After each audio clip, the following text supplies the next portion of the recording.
बिस्मिल्लाहिर्रहमानिर्रहीम अस्सलाम वालेकुम। स्टूडेंट्स, जब भी हम साइंस पढ़ते हैं या फिजिक्स पढ़ते हैं तो हमारा वास्ता बड़े बड़े नंबर्स के साथ होता है या इंतहाई छोटे नंबर्स के साथ होता है। तो ऐसे बड़े नंबर्स जो इंतहाई बड़े हो या इंतहाई छोटे नंबर्स हो, इनको किसी पेज पर लिखना या बोर्ड पे लिखना हमारे लिए मुश्किल हो जाता है। तो ऐसे नंबर से, बड़े नंबर से जान छुड़ाने के लिए उनको हम सिंपल फॉर्म में लिखते हैं। और इनको सिंपल फॉर्म में लिखने का जो तरीकाकार है उसको हम साइंटिफिक नोटेशन बोलते हैं। अब देखते हैं कि साइंटिफिक नोटेशन उसका तरीकाकार क्या है और साइंटिफिक नोटेशन है क्या। यहाँ पे इसकी डेफिनेशन मैंने लिखी है कि scientific notation is the way of expressing very large numbers और very small numbers and simpler form या पावर ऑफ 10। तो कोई भी नंबर हो हमारे पास, उसको सिंपल फॉर्म में लिखने के लिए या स्टैंडर्ड फॉर्म या साइंटिफिक नोटेशन में लिखने के लिए हमारे पास चंद उसूल है, कुछ कवायद व ज़वाबित हैं। सपोज मेरे पास कोई भी नंबर है, सपोज मैं यहाँ पे लिखता हूं एक नंबर, ये नंबर है मेरे पास जो कि 100 मिलियन है। अब इस नंबर को साइंटिफिक फॉर्म में या साइंटिफिक नोटेशन में लिखने के लिए हम क्या करते हैं, सबसे पहले जो है इसके साथ एक बेस, ये जितने भी जीरोस हैं इनकी जगह हम क्या करते हैं, हम एक बेस लेते हैं जो कि बेस 10 है। और यहाँ पे जो लास्ट हमारे पास जो लेफ्ट साइड पे जो डिजिट आया है इसको हम कोफिशिएंट लेकर इसके साथ बेस 10 लगाते हैं। और जितने भी हमारे पास जीरोस हैं इनकी जगह हम क्या लेते हैं, पावर लेते हैं। यहाँ पे अगर हम देखें तो 1 2 3 4 5 6 7 8, यहाँ पे 8 जीरोस हैं। तो इन 8 जीरोस की जगह मैं सिंपली क्या करता हूँ, पावर 8 लिखता हूँ। इसके लिए रूल्स क्या हैं, रूल्स ये हैं, सबसे पहले तो ये है कि हमारे पास हमेशा के लिए बेस जो है, बेस हमारे पास वो 10 आएगा। यहाँ पे ये हमारे पास बेस है, क्या है, बेस है। और ये हमारे पास क्या है, ये कोफिशिएंट है। तो बेस हमेशा के लिए इसमें क्या आएगा, वो हमारे पास 10 आएगा। और कोफिशिएंट जो है, कोफिशिएंट हमारे पास क्या आएगा, कोफिशिएंट, कोफिशिएंट हमेशा लेस देन 10 आएगा, लेस देन 10 आएगा। कोफिशिएंट जो है, कोफिशिएंट ये जीरो नहीं हो सकता, coefficient can not be zero.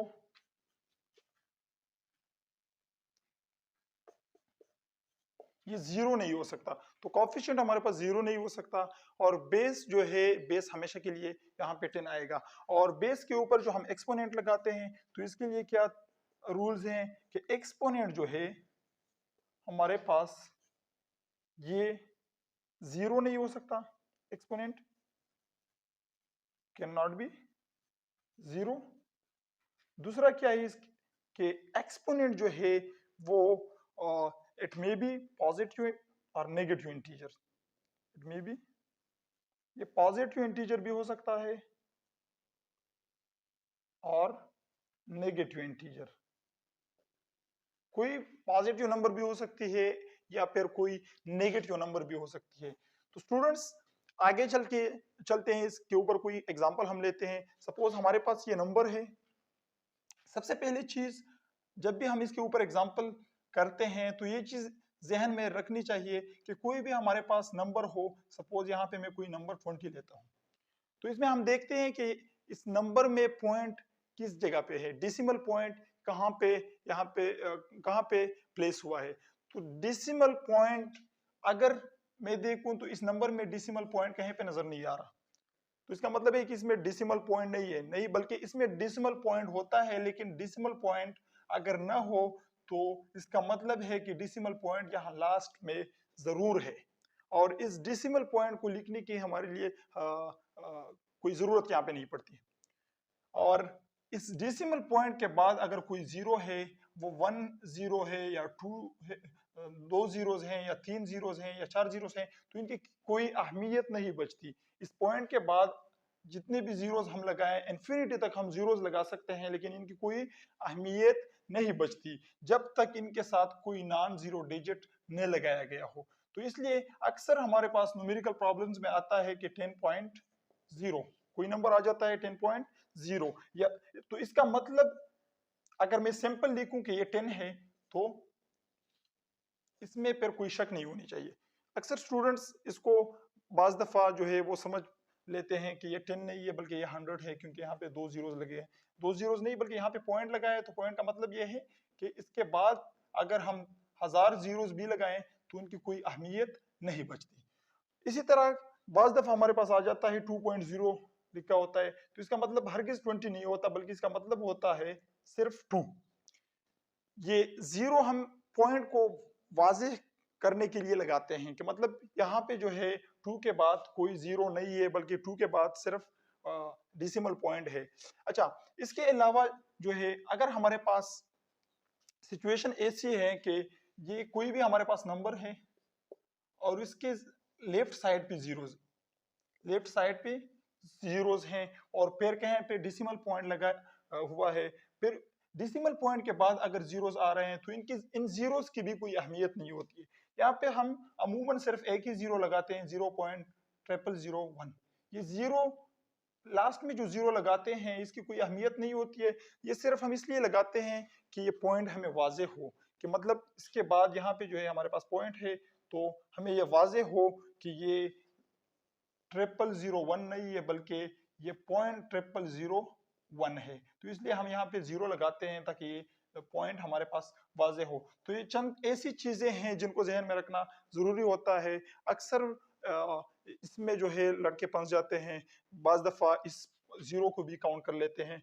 तो अगर हमारे पास कोई भी नंबर हो, इसके ऊपर हम एग्जांपल करते हैं, एग्जांपल से हमारे पास ये वाजे हो जाएगा कि पावर ऑफ 10 या स्टैंडर्ड फॉर्म में हम इसको कैसे लिखा जाता है। हमारे पास कोई भी नंबर है, सपोज मैं कोई 10 मिलियन लिखता हूं, कोई नंबर है ये 10 मिलियन है, इसके साथ में अगर केजी भी लगाऊं या इसके साथ में कोई 10 मिलियन मीटर इसको कह दूं, तो इसको हम पावर ऑफ 10 में कैसे लिखते हैं। सबसे पहले हमें यह पता होना चाहिए कि इस नंबर में डेसिमल पॉइंट कहाँ पे है। तो डेसिमल पॉइंट, चूंकि मैंने अभी कहा है कि डेसिमल पॉइंट जब हमें कहीं पे नजर ना आए या इसमें कहीं पे भी डेसिमल पॉइंट न लिखा गया हो, तो इसका मतलब यह है कि सबसे लास्ट में डेसिमल पॉइंट मौजूद होता है।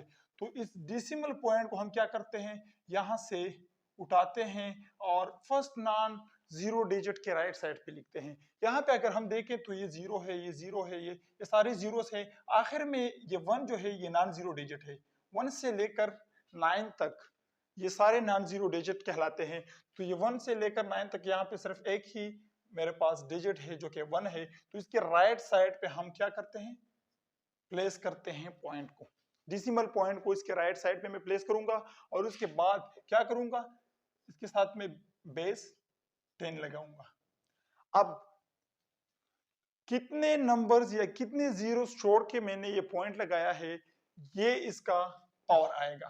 अब यहाँ पे पॉइंट को मैंने 1 2 3 4 5 6 और 7 जीरो छोड़ के मैंने यहाँ पे पॉइंट को लाया है। अब यहाँ पे पॉइंट अगर न भी लगाऊं तो कोई जरूरत नहीं पड़ती, क्योंकि जब भी पॉइंट ना हो, मैंने अभी बताया कि हमें पता चलता है कि इसके राइट साइड पे एक डेसिमल पॉइंट जरूर होता है।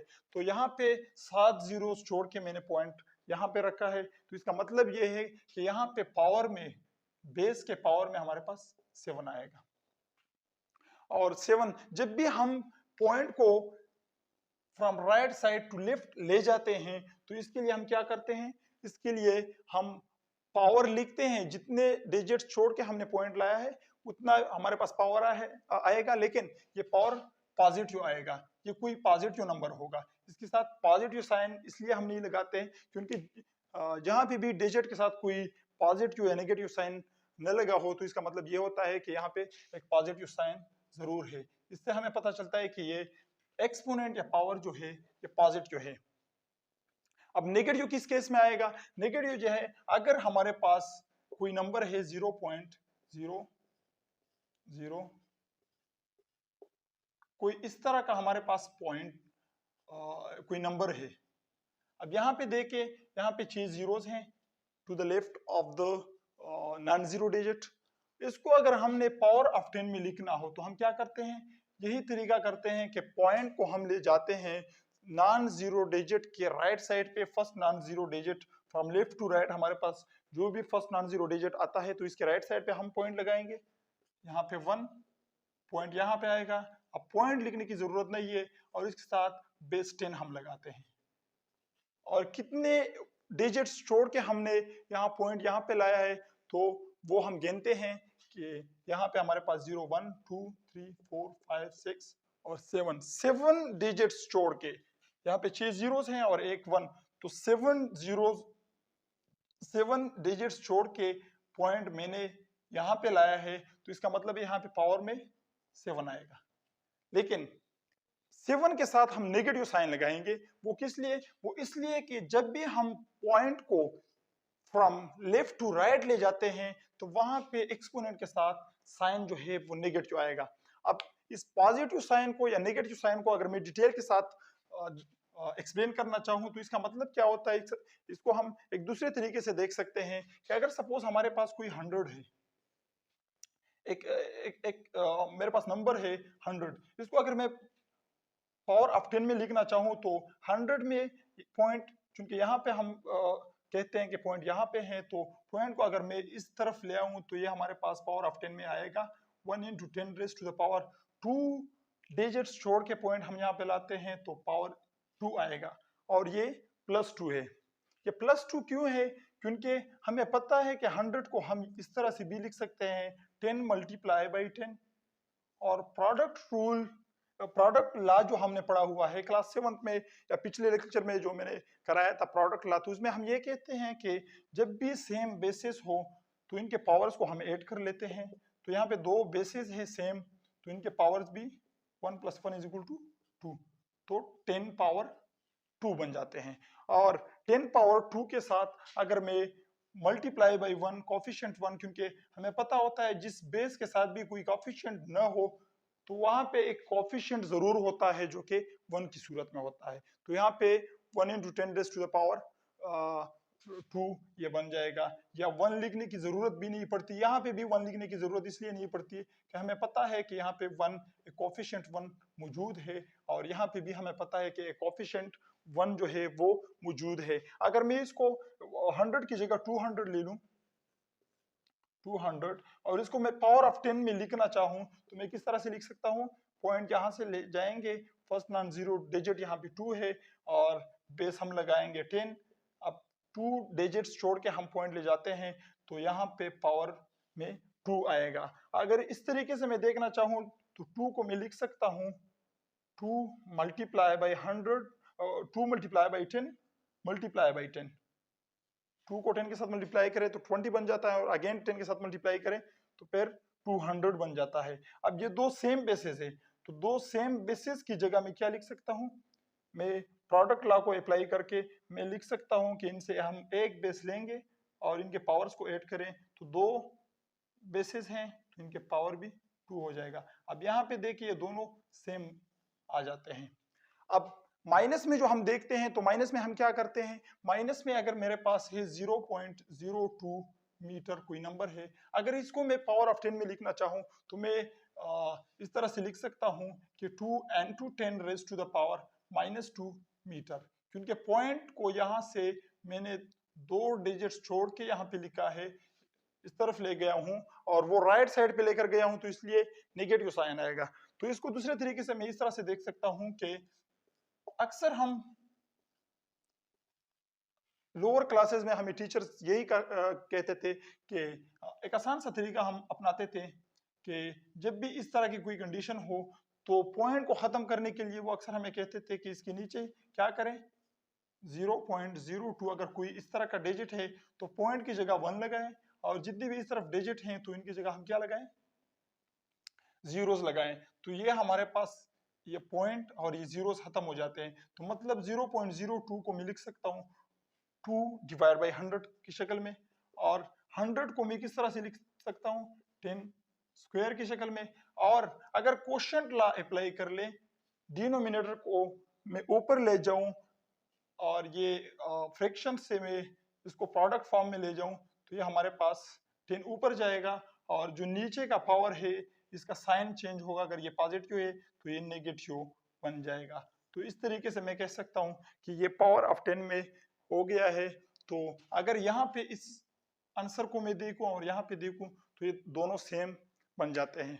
तो स्टूडेंट्स इस तरीके से हम कह सकते हैं कि भाई ये -2 क्यों आया है, ये -2 इसलिए आया है कि ये नंबर जो है ये इंतहाई स्मॉलेस्ट है। ये जो है ये नंबर जो है ये 100 को अगर हम एक दफा, या मैं इस तरह से कह सकता हूं कि अगर 200 को मैं क्या करूं, या 2 को मैं एक दफा 10 पे डिवाइड कर लूं, कोई भी नंबर है 2, इसको मैं एक दफा 10 पे डिवाइड कर लेता हूं तो ये 0.2 बन जाता है। और अगर 0.2 को मैं अगेन 100 पे 10 पे डिवाइड कर लेता हूं तो ये क्या बन जाता है, तो ये 0.02 बन जाता है। मतलब ये है कि ये 2 जो है वो 2 दफा 10 पे डिवाइड हुआ है, ये इंतहाई स्मॉलेस्ट नंबर है। तो स्टूडेंट्स ये थी हमारी डिस्कशन साइंटिफिक नोटेशन या पावर ऑफ 10 के बारे में, कि किस तरह से हम किसी बड़े नंबर को या इंतहाई छोटे नंबर को सिंपलर फॉर्म में लिखते हैं या पावर ऑफ 10 में लिखते हैं। आज के लिए इतना ही काफी, मिलते हैं नेक्स्ट वीडियो में। अल्लाह हाफिज।